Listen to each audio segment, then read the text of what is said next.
teaching him how to stay tight. He kept rounding his back. This that I did figure out was finally to teach him how to create tension on the bar. Take this to more advanced realm. If you're more advanced, it's simply, if you watch Eric Lillibridge, a beast of a lifter.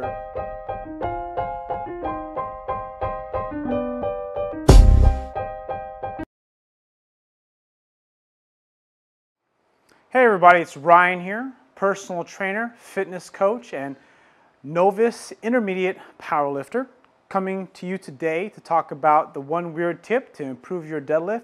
Not just to improve your deadlift and create more tension and tightness, but also to help coach other people to lift better. I was training a client the other day and I had trouble teaching him how to stay tight. He kept rounding his back. This kid was 15 years old, and I tried. He had pretty long legs. He's pretty tall. He's pretty skinny, and it was kind of weird trying to teach it to him because he kept rounding his back. It was very difficult. One of the more difficult clients I've ever had to run into for this type of situation. So what I ended up doing is I put him on blocks, and that didn't even work. So, because if you shorten range of motion, that's another way to teach. The other thing that I did figure out was finally to teach him how to create tension on the bar. Now, if you want to kind of take this to more advanced realm, if you're more advanced in powerlifting and strength training, it's simply, if you watch Eric Lillibridge, a beast of a lifter, you can see how maybe I'll put a link in the description of him pulling it. You can see how he creates tension on the bar before he pulls. I think it was 800 pounds or something like that. And what he does is you can see the bar flex. Now in this case, I only have 135 pounds on the bar, and most of the clients that you coach and train, depending on who you talk to and who you set up with, or if you're using a Texas bar, depending on what barbell you use, will affect how much the bar bends. So one way I kind of want to teach this to you and explain to you is by using a technique bar. This is a technique bar that I use with my son. I think it's 5 kgs. And then I have a 10-pound plate, okay?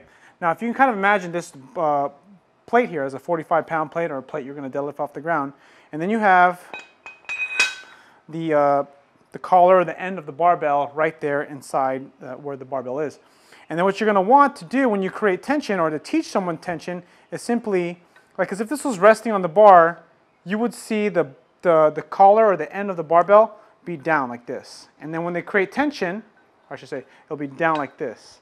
And then when they create tension, what's going to happen is that the collar is going to go against up here at the end. So essentially, there's like this little tiny gap right here, and all you're doing is you're trying to teach the client or the person to create tension in that little section, that little sliver of a cut, if that makes any sense. So I'm going to show you this.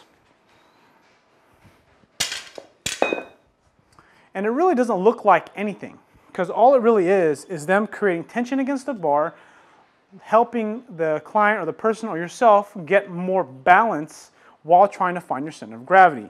So you get your normal deadlift position. Depends on sort of like your level of skill and technique as well, because I typically like to be about 1 to 2 inches away from the bar, and then when I reach down for the bar, I make contact with the bar.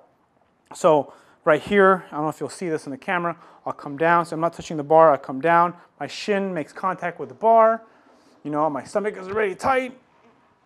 I will actually use this bar to pull myself down, so you can hear that click, and I'll use the other bar just to create tension. And what I do when I teach people is that just being in this tight position should be fairly challenging, and actually might actually cause a little bit of lightheadedness, because you're bracing and you're having to stay balanced. Like right now, I'm a little bit lightheaded just by demonstrating. A big part of it too is I'm not warmed up to lift.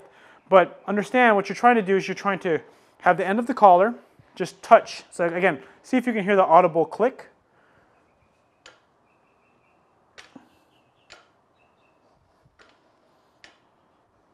And that's all you're trying to get the client to do. Of course, keeping their stomach tight, their abs braced, and being able to lock and load into their heels, hamstrings, and glutes.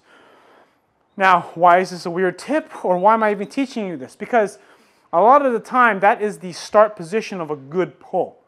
And typically, when I'm going for a PR or I'm doing a powerlifting meet, my best technique is has a tendency to be a little inaccurate when I pull, simply because when I reach down for the barbell, what ends up happening is I like to dive and pull. So I'll take a deep breath, tighten my abs,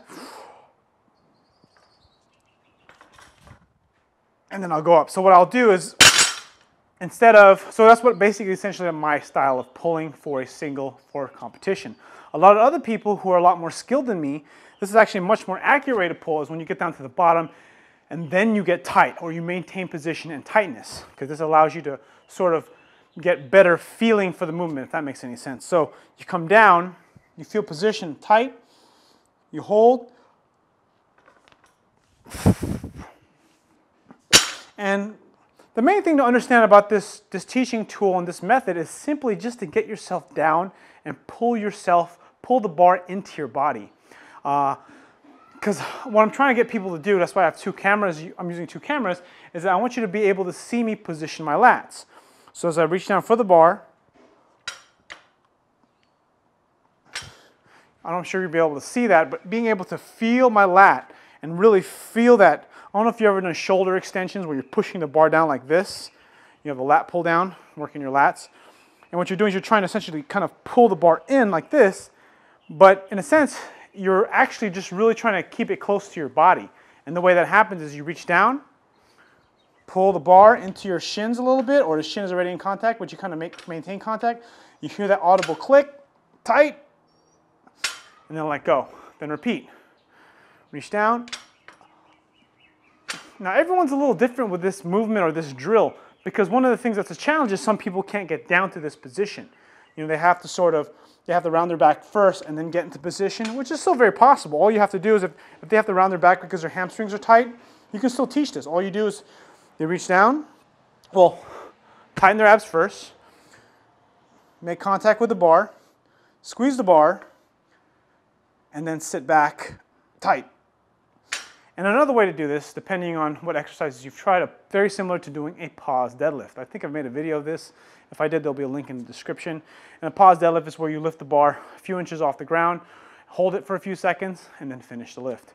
But the main purpose of this is to teach tightness, to teach positioning and contraction of the lats, and activating the entire system before pushing through the ground with your feet or picking the barbell or the weight off the ground. Again, repeat, coming down. Okay, to show you again, I'll show this a few more times. Hopefully you can get the different camera angle here, taking a look at my position. Again. The hard part is being able to teach this curve in their back. So what I try to do is get them to bend their knees as much as they possibly can if they have bad hamstring flexibility. Grab the bar, tighten. When you hear that click, again, that means that the bar is just creating tension against the bar and I'm holding my balance. So I hope that made sense to you. If you have any questions, please leave a comment below. Subscribe if you're not a subscriber. Like if you don't like. But anyways, thanks for watching, and I'll see you guys on the next video.